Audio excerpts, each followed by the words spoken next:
Good morning, everybody.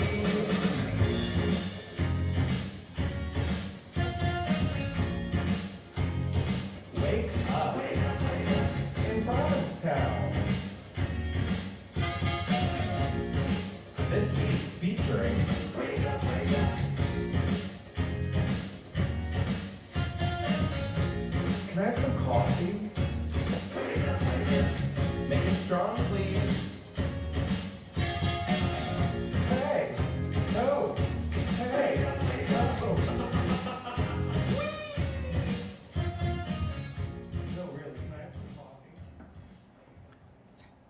Good morning. Good morning. And good morning to all of you. Good morning, everybody. It's Friday, May 7th, 2021.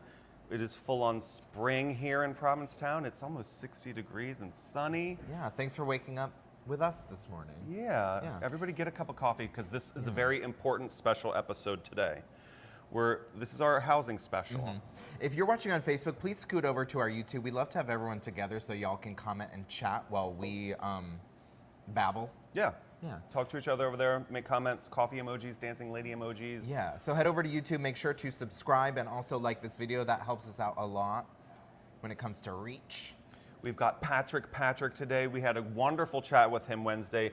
Last night, of course, was his meeting in front of the zoning board to get some more approvals for the barracks project. We'll fill you in on how that went later on. We've got Jay Coburn of the Community Partners. What is it called? Oh my God, I just woke up. Community Development Partnership. Is that right, Jay? He gave us a thumbs up. We did it. CDP, the Community Development Partnership, whose mission is to create affordable housing and develop opportunities for small business owners locally, all on the Outer Cape, Lower Cape. So thank you, Jay, for being here. We're going to talk to Jay later. We also have new music from Holly Miranda. Do you know Holly? I do. Holly's opened for Florence and the Machine, Tegan and Sarah. She's toured the world. She just moved here. She lives here now. She's a local with a brand new music video that we're going to see later. And then maybe in a couple of weeks, she'll come on and talk to us. Cute. How was your week? My week was a lot of fun. It was my first full week back kind of at what we like to call a summer sketch. But Mark does not like us to call that. But the Red Inn has been open 7 days a week now. We had our first full week. It's been really fun and exciting seeing all of our friends at the bar again. Me and Bob worked together a couple days this week, which was a lot of fun. Yeah. It was a good week. Yeah, the Red Inn is now open 7 days a week for dinner, 5:30 till end of dinner time. And we are doing happy hour from 2 to 5, which is Thursday through Sunday. You can always call day of and get on the list for the bar to sit with me and Bob or Tommy, Paul, and Cooper, who we all love. How was work yesterday? It was nice. It was a fun crowd. The weather was so gorgeous yesterday, so a lot of people enjoyed sitting out on the deck. Did they lift the flaps yet? No. Oh, soon. It was chilly. That's okay. Yeah. It'll be not We'll chilly get there. soon. Yeah. Let's take it back to Sunday when we both had to take off of work to co-host the candidates forum. Yeah. That went pretty great, I thought. That was a lot of fun. I didn't realize how out of my element I was until like literally the camera started, because I'm so used to Being in front of a camera is your element. Right, but like usually it's like just babble and be kooky. I'm like, I have to be professional. Well, I told Harrison that night, I was like, normally we're Anderson Cooper on New Year's Eve. Right now you're Anderson Cooper behind the news desk. which I had never done before, and so I was out of my element in that way. But I think we all did a really phenomenal job. From Mark and Jonathan behind the scenes, Jamie behind the scenes, Bob with his questions from some voters, me and Kristen had a lot of fun together, and also the three candidates did a really great job expressing their opinions. I thought everybody represented themselves very well. We only have a couple of more days before the election. Hopefully everybody that's voting knows everything they need to know, is making up their mind still if they haven't already, which I feel like most people have already made up your mind. All three candidates are going to be on the ballot on Tuesday. Nobody's dropping out. It's a tight race right to the end. This is like, I mean, name a famous tight race. Donald Trump and Joe Biden. That was pretty tight. Right, too tight. Yeah. Yeah. So get out there and vote on Tuesday. Hold a sign behind Town Hall. If you love somebody, show your love for them. Yeah. Show your support in every way that you can. Wear a t-shirt, wear a button, yell at your neighbor. Yeah, this one's been really exciting. Have conversations with your neighbors That's about what their I meant. priorities and what your priorities are and how these three candidates represent your different priorities. Yeah. I didn't mean yell. This election has been really exciting. I've been here for 6 years, so I've obviously been through a few of them, but not until the last few years have I been like actively engaged with it. And this one, obviously, I was super engaged with, having hosted the candidates forum and also having all 3 of the candidates having been on the show. And it was really fun and exciting watching the town be really involved. I think it's now more than ever important to be super involved and knowledgeable from top to bottom, local government, all the way up to the prez. And I don't know how they know these things or can estimate these things, but in the last election, there were around 800 voters, and they're anticipating 1,200 voters this time. Wow. I do feel like, obviously Leslie and Lisa are incredible, but I do feel like a little bit of that has to go to Ori. She's really engaging kind of the workers and the younger people in town and getting people really excited, which win or lose for her or any of them is a win for all of them. Absolutely. More public engagement is better for all of us. Yeah. I can't wait to see what happens on Tuesday. Yeah. Speaking of Tuesday, there's also going to be 5 questions on the ballot. What are they? I know Article 13 is now question 5, the Yes. Department or the Office of Diversity, Equity, and Inclusion. Yeah, we're going to start with 1, just for clarity purposes. Well, that's just the one that I know off the top of my head. Right. So if you want to see the actual wording of these questions, you should go to Town Manager Alex Moore's Facebook page, not his personal Facebook page, but he has a Facebook page called Town Manager Alex Moore's. I would follow that. He said he's not going to govern through Facebook, but he's sharing information through Facebook, which I feel like is really important, and it's a great way to share information. But if you go to his page, you can see the actual wording of all the questions, but I read them and attempted to deduce what a simpler version of them was. Give us the Cliff's Notes. Okay, exactly. That's what I'm going to do. So number 1 is basically we're voting for town stormwater improvements program. And we live on the ocean. Stormwater is really important. And as much as it's stormwater, it's also ocean water that all combines to be a mess. So we definitely need to, in my opinion, these are all my opinions, update our town's stormwater improvements so that we can fight against climate change and incoming horrible weather.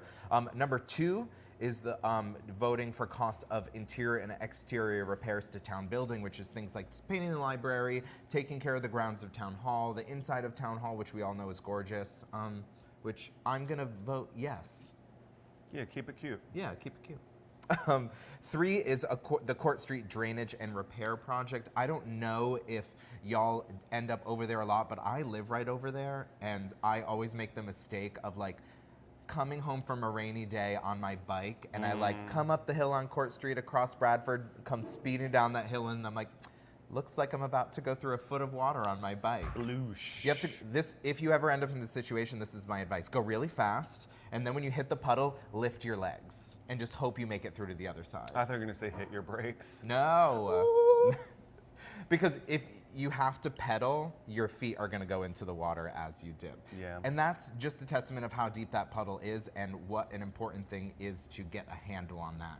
There's businesses over there, there's houses over there, there's a cemetery over there. Every time I bike through, I'm like, how is this affecting the bodies that are buried a short distance away? Zombie apocalypse. Right. I think enough rainwater brings dead bodies back to life. Listen, I have to tell you something before you can finish this in a second. Okay. Last night I had a terrible nightmare, and it was a literal zombie apocalypse. I was emptying out a storage unit, you know, the ones with the big orange garage doors, Yeah, where you're like, and all these zombies were coming at me, and I had to climb on top of the thing. And normally I'm sleeping next to Peter, and if I have a bad dream, I start screaming, and he wakes me up, and he goes, no, it's okay. But on Thursday nights, I have to sleep in a different bedroom because I get up so early. So I was waking up screaming. This is why I'm like, if I seem a little out of sorts right now, it's because I woke up screaming, and I was all alone. And I'm not used to it. it's okay, Bob. You're going to make it. But I think that It's all right, Bob. It's all right. I'm better now. Great. I'm better. Finish this. Go ahead. So potential zombie apocalypse if you don't vote yes for the Court Street repairs and improvement.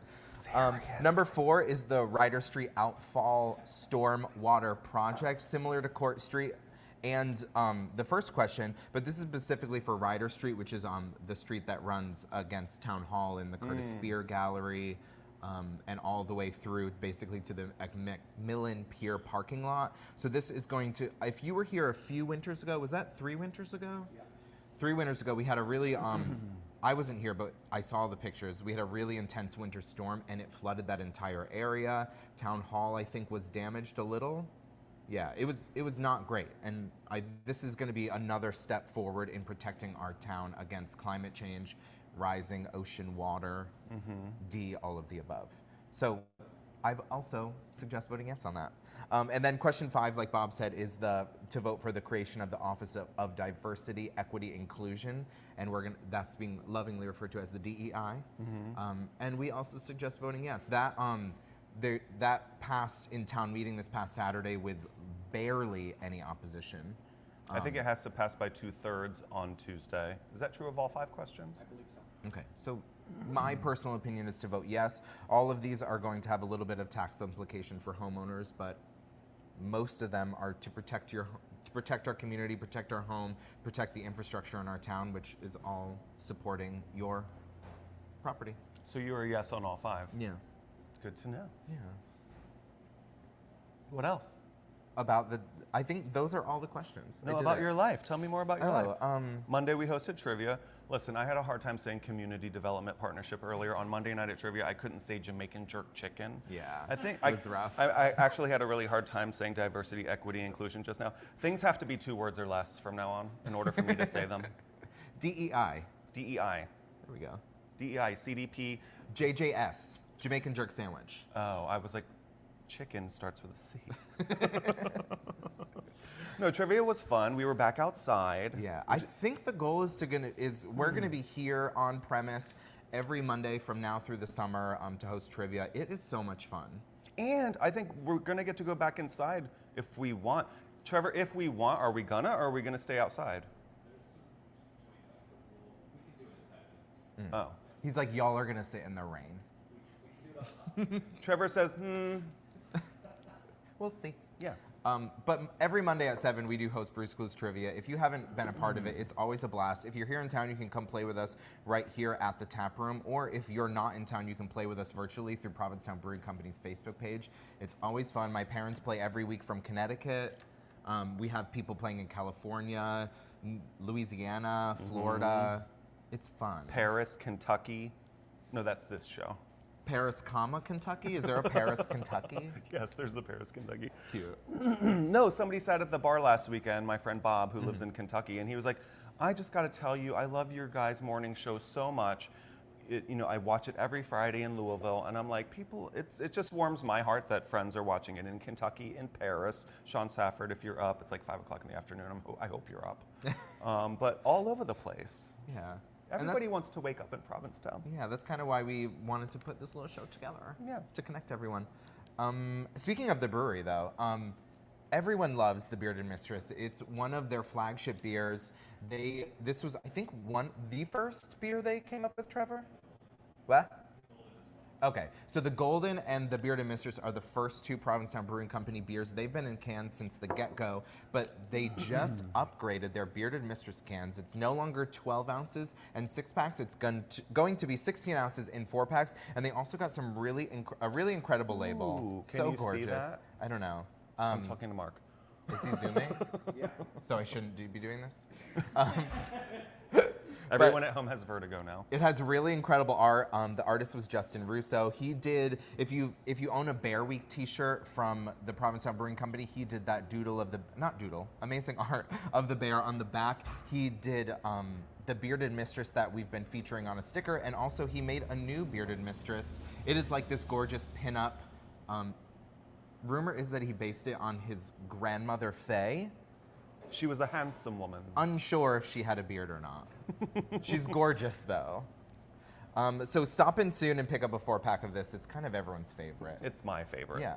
And like all of their profits, they pour 15% of their profits back into progressive causes. This can supports immigration equality, which is a cause near and dear to the Provincetown community. Our town is people who immigrate to Provincetown are so important to our community, and we love them, and we're supporting them with 15% of our profits. Yay. Yay, brewery. Yeah. What else? Well, Monday was trivia. Tuesday, of course, we worked together. Yeah, and Wednesday. And Wednesday. Wednesday was like a really stacked day because we had the shoot with Patrick, who I don't know the last time you guys met somebody where you maybe have heard of them and then you meet them for the first time and you're just like, Like, this person is instantly a personal hero of mine. Like, I could have cried. Some of the stuff he was saying, I'm like, you are trying to save what we know as community here. Right. And it would be so easy to, after, he's an 8th generation Provincetown native, it would be super easy for him to be like, screw what's going on here. I'm selling it all and moving to Aruba. Right. I'm cashing in. Like, a lot of people do that, and he's really, really committed to keeping the community vibrant, eclectic, artistic, everything that we all came for. So I know I want to like spill all the beans, but it's all in the interviews. So Yes. I'll just leave it to I know. that. I can't say enough about him. Right. And the project, and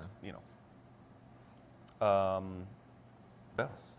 In national news, I know I mentioned last week that Caitlyn Jenner was running for governor of California, which we weren't excited about, and she gave us even more reason to not be excited. Caitlyn Jenner is a trans woman, and she came out this week in support of these trans athlete bans, these bills. She said that she said biological boys shouldn't play in girls' sports, which I don't agree with, and a lot of women's sports advocates have come out not in support of these bills. There's been no instances of this being an issue, and these bills are, once again, I know I've said it 1,000 times, but they're just a way to further demonize trans people in general, and also trans children, which are one of the most marginalized and in danger groups of people in our country. You're gonna probably point your finger at me and call me a Republican. Again? You love to do this. I mean, Caitlyn Jenner was a gold medal winning male athlete. Sports is the only thing I would give her even 2 seconds of my attention for. I'm like, I'll listen to this, but you're also just repeating Republican talking points to make people angry. Right. To make people angry, and also to incite a base that is going to agree with you. Right. Yeah. She sucks. Thumbs down, we hate her. Yeah. Loved Bruce, hate Caitlyn. Sorry. No, they're the same person and they're terrible. Well, I know, but Wheaties boxes, remember? No. So. Oh, are we going to talk about weather and tides? Yeah. Tell everybody, Harry, how beautiful the weather's going to be this weekend. It really is going to be a beautiful weekend. Highs are in kind of like low to mid 50s, which isn't probably as warm as you want it to be, but the sun is going to be shining all weekend, which is great. I know these 2 great days in a row this past week had me a little on edge. Yeah? Yeah. What do you mean? I love a great day every once in a while, but like when they stack up like that and you get 2 or 3 in a row, and I'm like, okay, I'm done. Yeah, I know. Yeah. They're going to be fewer and fewer. Summer is basically upon us, is the bottom line. Well, the thing with May is it can go either way. Yeah. I remember, I think it was a year or 2 ago, it was like May 14th, and it was 45 degrees and raining, as it had been for the last week or 2. And my Instagram was like, this is your post from 4 years ago. And it was me at Boy Beach in a Speedo. And I was like, how was I at Boy Beach? I know. It can go either way. But it's because it can go either way. But summer, like you said, summer's right around the corner. Yeah. Yeah. How are tides looking? Well, today high tide is at 9:14, which was just 7 minutes ago. So if you want to get some pictures with all those beautiful reflections that people love to do, there probably aren't enough clouds. My favorite picture in Provincetown is high tide, cloudy day, because then everything's reflected and it's, everybody loves that. It's so picturesque. I like a low tide. You do? It like shines off the puddles. It's so gorgeous. Takes all kinds. If we all like the same thing, the world would be a very boring place. True. Yeah. But I'm right. Okay. Let's do Holly's video. Okay. Yeah.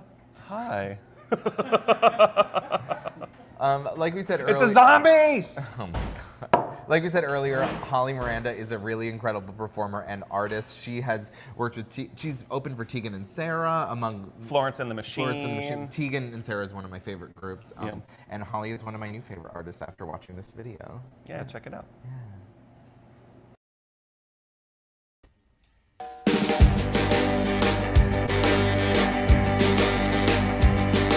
It's great, my style, just here for a while. The big case, but there's no fire. I could cry all day, but no, I feel just fine. Just look at me smile. Nobody too tight like I want to. Living in the sewer, nice pipes, gold stripes. You can go ahead and leave the crying too. Of the ones you see standing around here looking at me. Yeah, you're all gonna cry all day. Yeah, you're all gonna miss me.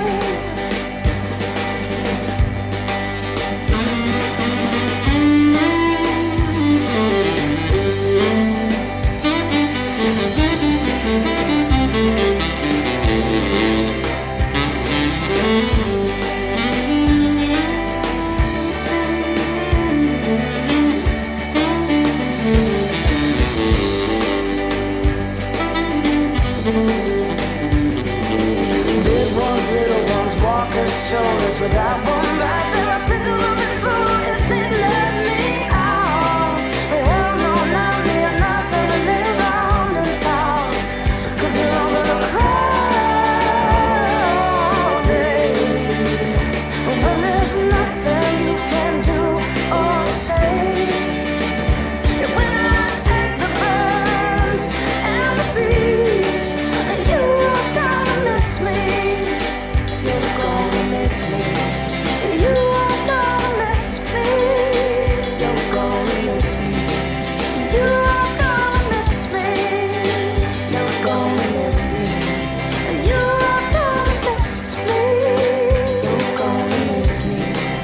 You are gonna miss me. You're gonna miss me.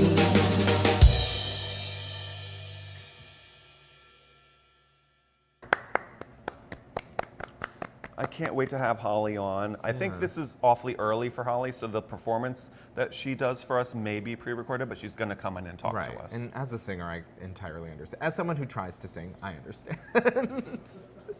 It's early. hard. I mean, every time Kaya comes in and like sings like that, I'm like, how?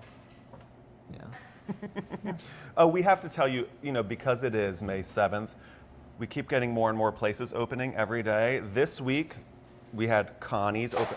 Connie's opened like 2 hours ago. Connie's Bakery is back. Yeah, I've been seeing a lot of them posting about the renovations they're doing. It looks amazing. We're going to go in and shoot a little segment with them. Work. I want to see the new space. These owners, they're very young. They've only owned it for a couple of seasons. They're doing a wonderful job keeping the tradition alive. Mistralino opened last night. I know you love yourself some Mistralino. Yeah, Mr. Lino is I love Italian food in general, and I love all the Italian restaurants in town, but Mr. Lino, their bolognese is truly incredible. And I love that space. Everything that's ever been. It's like there's all these cute little rooms and the bar. And the I used to plates. work at that bar up there. The plates are all over the wall. The plates are all over the wall there. They also have good bread. They have good everything. Yeah. Matt and Dominic are very, very sweet, wonderful business owners. Chach came back too. Oh, Cinco de Mayo is Wednesday. Oh, yeah. And Nappy's is back too. No way, that is super exciting. I know. I love their chicken parm. 4 of our favorite places back. You love chicken parm, period. Period. It's funny, Mr. Lino, I kind of get chicken parm wherever I go, except for Mr. Lino, I get their bolognese because it's so amazing. That says something. Yeah. Go get the bolognese at Yeah. Mr. Lino. What are you watching right now? I know we have less and less time to be watching shows. RuPaul's over for probably 2 weeks before another version of RuPaul comes No, back. another version of RuPaul already started, What Bob. is it? What is it? Australia, Down Under. But that's on like the WoW app. Yeah, but I mean, it's 15 really incredible queer performers showing their wares. Is Courtney Act on it? No. And the funny thing is they're like, Australia's first drag superstar. Courtney Act is like, the fuck? But I did catch a bit of the first episode. I didn't get to really like sink my teeth into it, but it looked really fun. Karen, There's only been one so far. yeah, Karen from Finance is kind of someone who. That's a drag queen's name? Yes. Well, that's really why she blew up, is because her name is so fun, because it gets that reaction and that reaction. But she's on it. She did a really incredible job. Art Simone is another person who really impressed me. And one of the reasons I love watching the international versions of, or the, not international, but other national versions, is you get to see how we understand a lot of the problems and strife that is attached to the queer experience in America, but you see a lot of it in like what it's like in the UK, what it's like in Australia. And they did do a lot of a glimpse into what it is to be a queer Aboriginal there, and that was really enlightening. So check it out. I'm still obsessed. There's only been 3 episodes so far of this Kate Winslet show called Mayor of Easttown. And because I'm from Delaware and it's set in a Philly suburb, that accent is very familiar to me. And I kept thinking, is she doing a good job or is she doing a great job? Because I'm from far enough away, I can't really tell. So I reached out to my friend Matt, who grew up in Philly, and he was like, it is so spot on. He was like, she sounds like my aunts. Let's be clear though, like, to ask the question, is Kate Winslet doing a good job, is like probably foolish. When is she not? She's taking the accent crown from Meryl Streep. Meryl, watch your back. No, but watching Kate There's Winslet. no need to pit women against each other. They both can be incredible at accents. She's taking your crown, Meryl. Look out! No, but like to watch Kate Winslet drink a Rolling Rock and unwrap half of a Wawa sub. I was like, this is all I need from TV right now. Is a Wawa a gas station where that sells subs? It's yes. Okay. It is like the best sandwiches and a gas station. Yeah, The best coffees. Last time I road trip to Palm Springs was with Chad Ryder, who's also back in town, and that's Shipwreck right. opened Oh, again. of course, we of course. forgot. Oh, and we also forgot that this is the last weekend at Sal's before they close down for a couple of weeks and move back to their West End Beach location. Which is exciting because that also means Local 186 is going to be back with their turkey burger, which is right. amazing.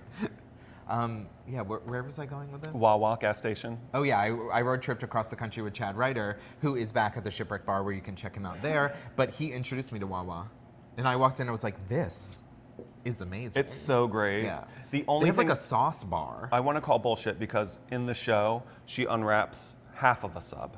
Like nobody buys half of a Wawa sub, and it had cheap cheese on it. Whoever did the props for this show, get that cheap cheese off that sandwich. That was not a Wawa sandwich. That's all. I just love Wawa. Is the Philly accent? Is it Wooder? Water. Pass me a glass of water. Phone, home. E.T. phone, home. Interesting. Like it's like the O's go around. Cute. You know. Yeah. It's so crazy. It's so. I just love you're it. into the show. I'm so into Even it. if you're not from Delaware and you're not familiar with the area, you're still going to be into it. If you love like a regional dialectical crime drama with amazing acting, Fargo. yeah, basically Fargo. Cute. Regional dialectical crime drama. Thank you, Yeah. Mark, who laughed at me as though that was some non-genre. A non-genre? It is a very specific genre. But Evan Peters, last Sunday's episode, he did some of the best drunk acting I've ever seen. And according to the director and the writer, they were like, he didn't have any alcohol. Every half hour, he was taking a sip of apple cider vinegar to bring back sense memory, which we all learned about in acting school. We Right? all. You know. But I mean, he legitimately seemed, I was like, I've been that person at the bar, being like, you know, it's enough to make you quit drinking that performance. Yeah. But let's don't. Yeah. Let's do Patrick. Okay. Yeah. So you guys, I hope you enjoy this conversation with Patrick as much as we did. It's really illuminating and elucidating, and he's saving the community. It was so nice getting to know him, and like I had known the project from such a tiny little view, and seeing it, the entire scope of it, and all the thought he's put into it, really made me happy for it. Yeah. So take away, Patrick. Good morning, everybody. We are here in the Patrick Studios with Mr. Patrick. Been kind enough to join us for our housing special. Patrick, thank you so much for your time. Thank you. I'm pleased to be here and excited that you're interested in doing a piece on housing. It's the biggest thing facing our community, this housing crisis, and I thought we would go to a true son of Provincetown, 8th generation. That's correct, eighth generation. My parents started Marine Specialty in 1961, so this is our 60th year. My family's been in business in Provincetown for just a little short of 2 centuries. That's incredible. And I think it's so admirable that you want to stay where you live and continue to contribute to your community. So when did the idea for the barracks come up? I'd say I first worked on the idea probably almost 10 years ago. I did some preliminary work on the idea. And then in 2019, as our seasonal staff began to really struggle to find housing, and you know, these people have been coming back for many summers, so they had connections in town, and the housing just dried up as the more affordable places get redone and sold as condos. I ended up with about 8 staff members living at my parents' house in summer 2019. And I said that this is enough. This can't go on. And it was think September, October 2019, and took the barracks proposal to the select board for our first permit. And you've seen, just from your lifetime, how things have changed here over the last few decades. The writing's kind of been on the wall for a while. The writing has been on the wall for several decades, and it certainly has been recognized in studies that the town or regional agencies have commissioned over the last 2 to 3 decades. But as we're all becoming painfully aware, it has really come to roost this year.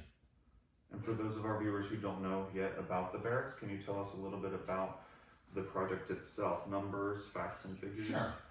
So the barracks would be on the same site as the Patrick Studios, where we're sitting now. So the Patrick Studios is 16 working artist studios, including classroom space for the Cape School art, and we've got painters, we've got a pottery cooperative, a screen printer, a weaver, carpenters, lithograph press where they do fine art printing, and almost every art form that you can imagine has been here at some point, if it isn't right now. And then on the same site, we'll be doing the barracks, which will be 44 units total, just a little under 20,000 square feet. There'll be 28 dorm rooms, which will be seasonal staff housing. Be 4 to a room, sort of aimed at college age student, seasonal worker. And then we'll also have 16 apartments, which will be aimed at year-round workers, people that live and work in Provincetown, who also very much need housing. Mm-hmm. The apartments will be micro apartments, so they'll be nice. They'll be smartly designed, but they will be small because achieving a high density is one of the few ways to try to make an apartment that can possibly work within the budget of people that live and work in Provincetown. Right. And I know there's like a nice common area that's going to be in here. That's correct. So we have about 1,200 square feet of common space. So it'll be very much like a hotel lobby. But you could also call it a living room, 2 dining rooms, and 2 kitchens. But it'll have the feel of kind of a cool hotel lobby. Did a lot of looking at like Citizen M and Yotel and Freehand hotels and some of their very fun co-living space where they really encourage their guests to get out of their small rooms and then enjoy themselves and socialize in their rather large and well-conceived common space. When do you think that it'll be finished being built? As of right now, we're looking at sometime in 2022 for completion. That's incredible. We've lost a few months. We lost 3 or 4 months trying to work out some issues with the sewer betterment, and but at this point we're moving ahead with one more zoning board approval, which will be in front of the zoning board tomorrow night. Mm-hmm. And then we'll have another planning board site plan review this month, which is fairly exhaustive review, but we put a lot of work into it, and I think we've got a very cool plan. Awesome. So Patrick, not to blow too much smoke up your ass, but this is a very noble, community-minded project. I'm a big fan. How do we get other people who can do something like this to do something like this? I think there's a couple avenues there. One is look for ways to make it easier for people to do it. Even in a project the town supports as their goal to build community housing, the process to get from idea to fruition is expensive and long, and there's a lot of red tape to it, and it's very expensive. I've had some discussions about could we develop programs where a property owner who has property and is interested in developing some workforce housing could get some financial assistance on the planning side. Mm-hmm. So that might be one avenue. And then on the zoning side, I do think we need to rework our zoning and incentivize the creation of community housing or workforce housing, whatever we call it, rather than allowing us to just do new developments that might have 16% affordable, which is good. Adding affordable units is good, and that's part of what we need. But if you're only doing 16% of new projects as affordable, you're not addressing the housing for the large percentage of people who work and live in Provincetown. And by only doing 16%, we're not even keeping up with what we're losing. And you're allowing new luxury, presumably, vacation homes to be built. And this will start using up our new sewer capacity without even keeping pace with our housing needs. So we need to get far more dramatic in what we do. I don't think the financials don't work to do developments that have a large percentage of affordable housing unless you have state and federal funding. However, the numbers do work to do a project that has a large percentage of community housing, in the price range of Harbor Hill. So you can do a project that's, say, 75% community housing, 25% vacation homes, and the numbers roughly work. So if you're doing 75% community housing as opposed to 16, 17% affordable in a new project, then you're making a difference. And that kind of thing is something that is not really addressed in the current zoning in a comprehensive way. But there is a way. There are, we can rework our zoning to make it attractive and to prioritize that kind of development. So Patrick, affordable housing and workforce housing is really only one piece of the puzzle. When we talk about community here, we talk about artists, families, business owners, small and individually owned and operated businesses. And I think a lot of people love to say that, oh, the horse has left the barn, and that's just not what this place can be. But I don't think you would agree with that, right? No, I wouldn't. And I think, the artists and small businesses and the history of entrepreneurship and individualism, are part of what makes Provincetown special. We're not a town full of chain stores.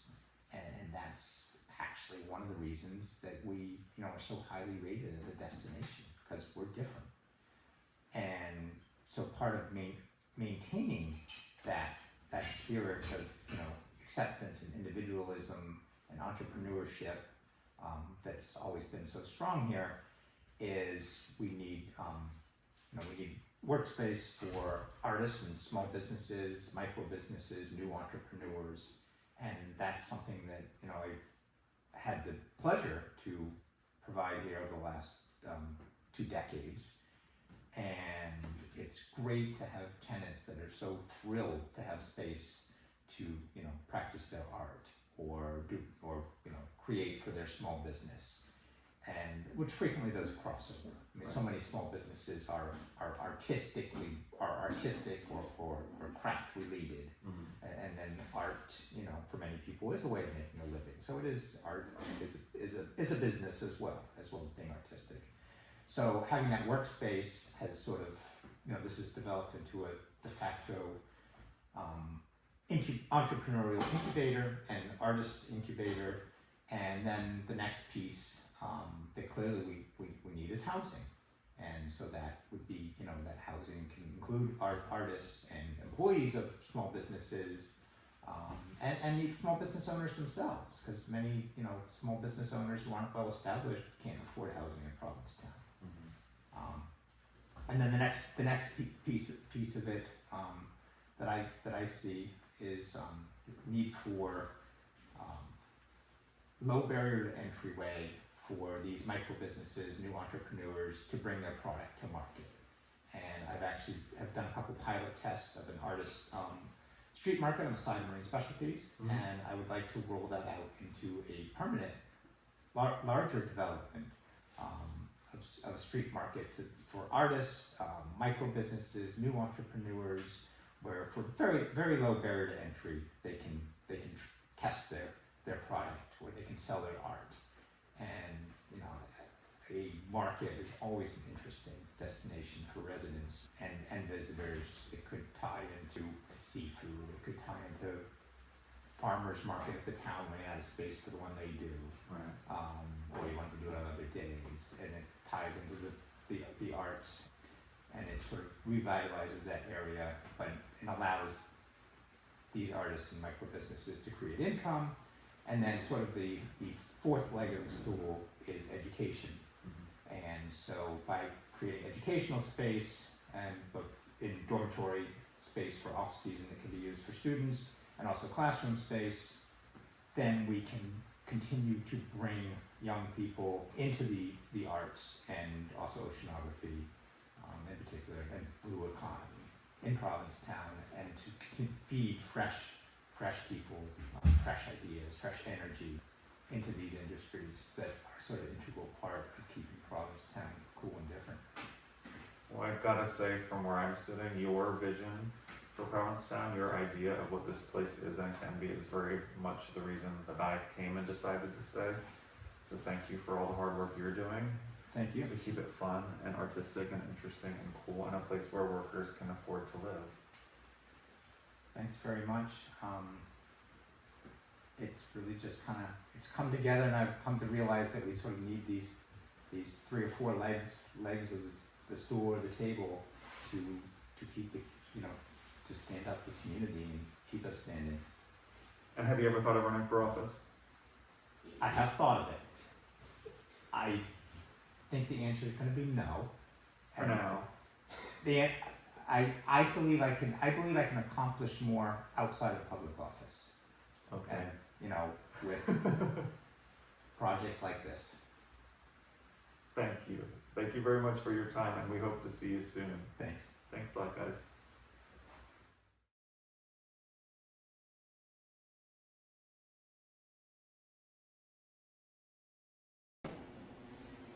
Yay.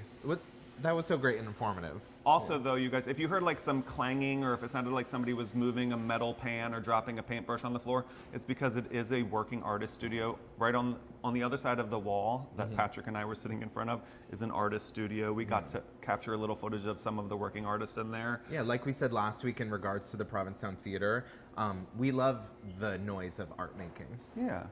And we did have to, for time, cut a couple of really important points from that segment. Not the least of which is what they plan to do with the dorm rooms in the off-season. So for the seasonal workforce rooms that are going to be occupied by college-age students, international workers, in the winter they're going to give them to the Center for Coastal Studies, educational programs, Art School of Cape Cod. Art School of Cape Cod, and the apartments that are going to be year-round, the 16 year-round apartments there, are all going to have outdoor space. Yeah, they went to the zoning board last night to adjust the plan, which was going to add balconies to all of the year-round apartments, because Patrick was like, I'm trying to make people's year-round experience as comfortable as possible, and I noticed through our entire chat with him that he was really trying to make sure everyone felt like home and it felt safe and comfortable for everyone, which is amazing. And did you hear about the animated film that they made about the abutters who are complaining?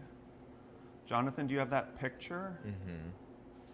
Is it here? Yeah. The movie is called The Secret of NIMBY. It's about a bunch of rats who say, I believe in workforce housing, just not in my backyard. I can't wait to see it. Produced by Don Bluth and Walt Disney and me. Cute. Support it, you guys. Please be in favor of this. But speaking of the zoning board meeting last night, they were also what went up in front of the board was the old reliable space. Mm-hmm. How did that go? I'm getting some news right now from last night's zoning board meeting. It sounds like they need to reduce the scale of their project. Yeah, which I know that was one of the most contentious points of their plan was the scale. We have all these height restrictions, and it's weird when they're like, except for that person. Well, they were like, there's precedent for this. Look at the ice house, and I'm like, but that served a purpose back then. Housing. Well, also the ice house had ice in it when this was a fishing village. Oh, That's what it's called that. I didn't know that. Oh, honey. Like back, there was a reason for a building that big based on the industry that was occurring here. I do feel like maybe something that the town should consider in the future is, as you're putting in front of the zoning board, I think it might be pertinent to have a plan for how you're going to staff, because that's a huge issue. And if not to single out this business specifically, but if you're bringing a restaurant, a hotel, it needs a lot of staff. And if your plan is just to be the shiny new thing that's going to steal staffing from other places, that doesn't really work for our community. Yeah, so for a 30-room hotel room with a restaurant and then everything else on it, how many workers do you think that place is going to need, and where are they going to live? Right, yeah. The more you know. Right. Someone posted on Community Space a few days ago, they posted a little infographic that was like, everyone wanted the restaurants open, now you have to go work at them. And everyone's kind of response is like, there's not enough housing, there's not enough housing. And I get why that might have been their first thought, which is true. There's not enough workforce housing. But the thing is Provincetown is the exact same, if not more, amount of housing that we had 5 years ago, 10 years ago. And there's people in all of those housings, and all of those people could work at a restaurant. It was very much like, oh, but there's no affordable housing for the poors to work at restaurants. It's like everyone can work at a restaurant. Yeah. Think about it. So work at a restaurant. If you just moved here because you were tired, work at a restaurant. If you're working from home but you're off at 5, pick up a busing shift. Yeah, it'll be fun. I mean, honestly, it truly is. I travel across the country in the winter a lot and go to somewhere new and live there for 6 months. And there have been times where I worked in a restaurant or didn't work in a restaurant. And when I worked in a restaurant, I really got to know the community. I made a ton of friends. I got to know so many people. I really got to entrench myself in the community. And when I didn't really feel that way. So if you want to really be a part of this community and meet a lot of really amazing people, working in a restaurant is truly the best way to do that. Do we have a quick minute for a game? Yeah, let's do it fast. Tell them your phone number. Okay. Whoever calls and gets the name of this movie correct first is going to win a prize. It is a candle from our friends at Flotsam and Jetsam Goods. Jen White makes the most beautiful smelling candles. My number is 617-676-7597. Bob's going to read this monologue. Iconic movie monologue. This game is called For Your Consideration. Yeah. And when you know the movie, call and you'll win that candle. Awesome. Take it away, Bob. I'll tell you the problem with the scientific power that you're using here. It didn't take any discipline to obtain it. You read what others had done, and you took the next step. You stood on the shoulders of geniuses to accomplish something as fast as you could, and before you even knew what you had, you patented it, and packaged it, and slapped it on a plastic lunchbox. And now you're selling it. You want to sell it. Well, Oh, we got someone. we have a caller.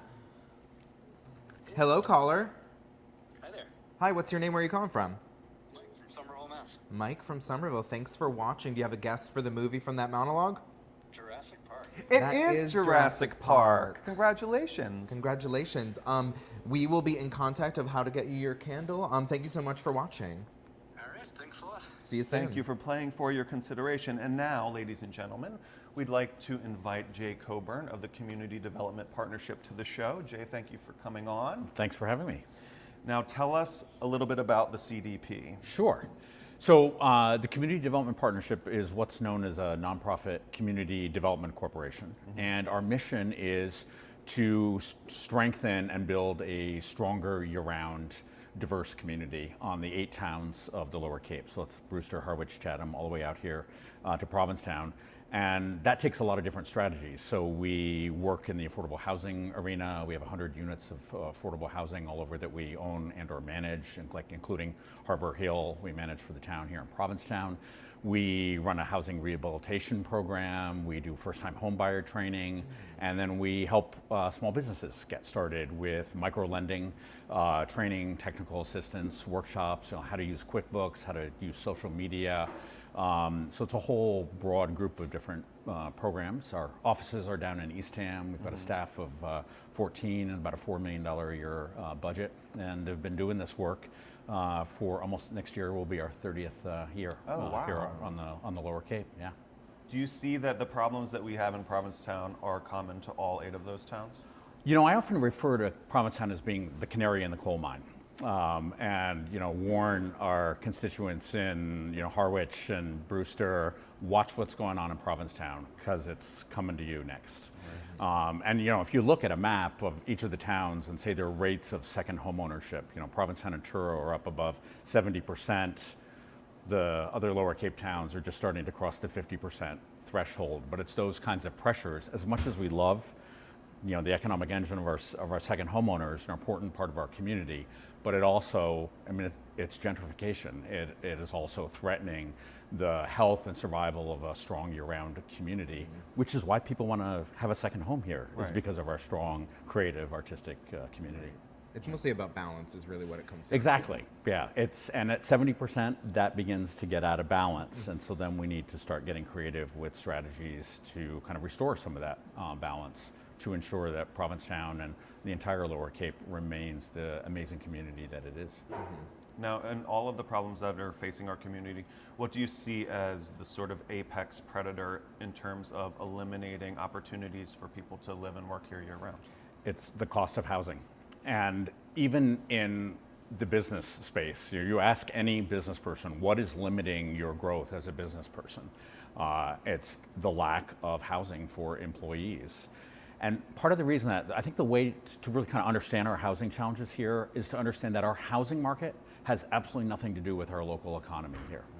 That the cost of housing is driven by salaries of people who live in New York and Boston who are making six-figure incomes and can pay $1,000 a square foot for a condo in Provincetown or a couple $1 million for a house in Truro. And because we don't have those kinds of jobs here, and we never will have the number of those kinds of jobs here on a scale that people can compete, we've got to get creative in using government resources, federal, state, and local resources to create more diversity of housing type and different options for housing, from traditional affordable housing to also what we call workforce housing. Although I don't really like that term, workforce housing, because people who make $20,000, $30,000 a year work and are able to qualify for traditional affordable housing. Right. But just as in our community, people, families that are making $60,000, $70,000, $80,000 still can't afford to live here. That, to your point. Yeah, we put together a question for the debate this last Sunday that was kind of, everyone says like workforce housing, and I'm always like, what do you mean by that? Yeah. Because like a J1 student coming from Bulgaria for 4 months is different than like me, who I live and work in town. It's just like there's different needs. So when you say workforce housing, like that's such painting it with a broad brush, and it's not specific enough. Right. I really like the term affordable housing and community housing. Like Harbor Hills, we call community housing, that it's for folks who don't qualify for that traditional affordable housing.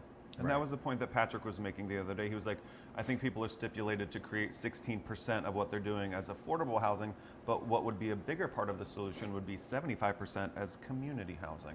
Right. And how to incentivize people to do that is part of the question. Yeah. So, I mean, there's no way to do it without some level of subsidy from government. Right. And fortunately, we've got a lot of resources here in Provincetown and throughout the Lower Cape. For example, finally closing the loophole on the rooms tax so that Airbnb and short-term rentals are covered. Which, the fact that in Provincetown, if you have like a 2-bedroom condo and you rent it out at a market rate rental, or you put it on Airbnb for 125, 130 days, you make $18,000 more than if you were renting it out year round. And so we ought to be taxing and then that short-term rental activity, and then dedicating those funds to subsidize more projects like Harbor Hill, or create more housing that kind of meets the needs of this community, like hopefully is going to happen at the VFW site here in Provincetown. Fingers crossed. Yeah. And we were talking to Senator Julian Cyr, who has a lot of initiatives at the state level going, and he said, unfortunately, most of the decisions that can be made to affect these things do happen at the local level. Sure, in terms of actually permitting and coming up with the sites and a community getting behind a project, that does happen at the local level. And what's really key is for a community also to vote either using Community Preservation Act funds or just property tax funds. Like the town of Orleans a couple years ago passed this initiative called 1% for Housing. They put 1% of their annual budget, which is about $30 million. So they're putting about $300,000 a year into their housing trust to use for housing. Other towns are starting to vote to put their proportion of their short-term rental tax in their housing trust. And then those local funds can then leverage significant state and federal dollars. Because the sad fact is that it costs about $400,000 per unit to build housing in general, but particularly affordable housing. Does the CDP have their eye on another project here soon? Well, we're certainly, interested in expanding our portfolio of housing and partnering with some of the larger for-profit and not-for-profit developers to create more housing that we need. And I think one of the things that we bring is when we manage housing that's affordable, we're a locally, we're a nonprofit. We've got a board of directors of people neighbors that you can bump into, and then it keeps good jobs here. I mean, we have 18 people who work for us and with decent jobs. I hope that most of them are enough to not have to need affordable housing, but I think as much as we can have things based here in the community, the better. One thing I always talk about in this town is there's kind of a gap that's worsening over the last year. Like the medium home sale went up 20%, which is pretty astronomical. And wages did not. Right, wages did not. Right. But also there's a bit, not enough, but a bit of support for affordable housing, community housing, and then the gap, once you get like just over that hurdle of like just not qualifying for affordable housing, you're kind of thrown into the pool of the people that you said were these millionaires or however many heirs from New York. And I feel like that's a big chunk of the people who want to like live and grow in this community. Is there anything to support those people? That's where the real challenge comes, and the need for local funding. And quite frankly, it's a national problem. There are only 200 counties in the United States where the median income and the median home price match. But otherwise, particularly on the coast, in most communities in this country, because of flat wage growth is just not keeping up with home prices, and this is income inequality playing out in neighborhoods across the country, and so I anticipate that there's going to be more reforms and more resources available. For example, like Biden's infrastructure bill has $300 billion available for affordable housing across the country. Wow. And we need that kind of level of investment to close this gap here on the Lower Cape, but in communities across the nation. And good. How do you feel like the pandemic kind of changed or sped up or slowed down? What was that effect on the housing crisis? I think, so we have fundamentally had challenges in this community for a long time around housing affordability and also the challenges of running businesses in a seasonal, service-oriented economy.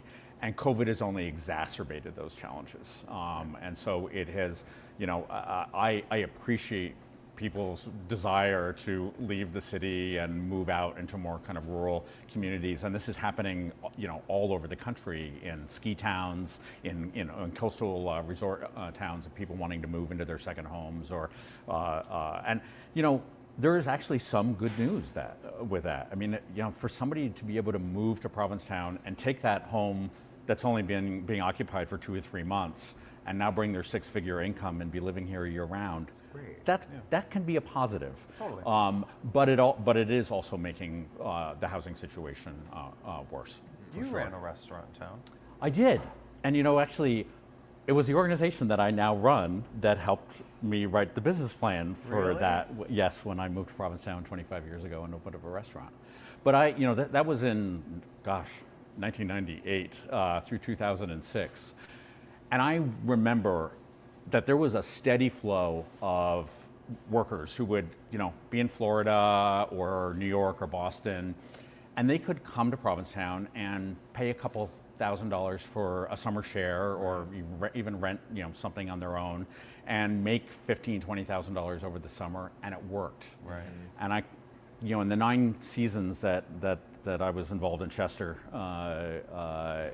which is the restaurant, we just watched that group of workers disappear, and became more and more reliant on seasonal international workers, either through H-2B and J-1s, and that's been a real loss, and it's made running, and it made, it's part of ultimately why I decided to return to my career in nonprofits, it just got harder every year. You know, it didn't get easier as a business matured. It just got harder. Would you endorse working in a restaurant no matter who you are? Absolutely. Yes. He did it. I did it. Yeah. You know, He's like, dear God, don't do it. Restaurants are the no. You made a great point, and it reminds me of somebody I met, you know, who lived in San Francisco, moved here in tech, and is you know, doing his big job in tech, but decided to get a job at Ace Hardware because they didn't have to start working until noon because of the West Coast time difference. But also it was like a great strategy to meet people and you know, connect with the community by having a part-time job and getting a discount to renovate his house. Right. Awesome. Well, thank you so much for your time here. You're welcome. You're welcome. And you know, for more information about what we do at the CDP, it's capecdp.org. And you know, if you're a small business owner or thinking about starting a small business, you know, come see us about that. If you're looking for affordable housing, though, get on wait lists, apply. You know, network. It feels overwhelming. But it's not impossible, and you're not going to find housing that's affordable if you don't get on wait lists and apply. Gotcha. And thanks a lot for having me on this morning. Thank you for coming. You're welcome. This is really important. Thank you. Really, really important. Awesome. We want to thank our sponsors, the Adam Howard Metalworking Studio at 3 Bradford Street and the Be Well Cannabis Dispensary on Commercial Street. Karen and those kids will get all of your cannabis needs met. Yeah. We also wanted to wish, yesterday was National Nurses Day, which is a day near and dear to me and Bob's heart. My mother is a nurse, and she's really incredible, so happy Nurses Day to you, Mom. My sister Jackie's a nurse. Yeah. Thank you for everything you do. Yeah, my good friend James from New York, and also all the nurses across the country. You've been so important to us this past year, and before that, and forever. Thank you for waking up in Provincetown. Yeah, wherever you are. Please follow, like, subscribe, all those things to our YouTube. We'll see you next week.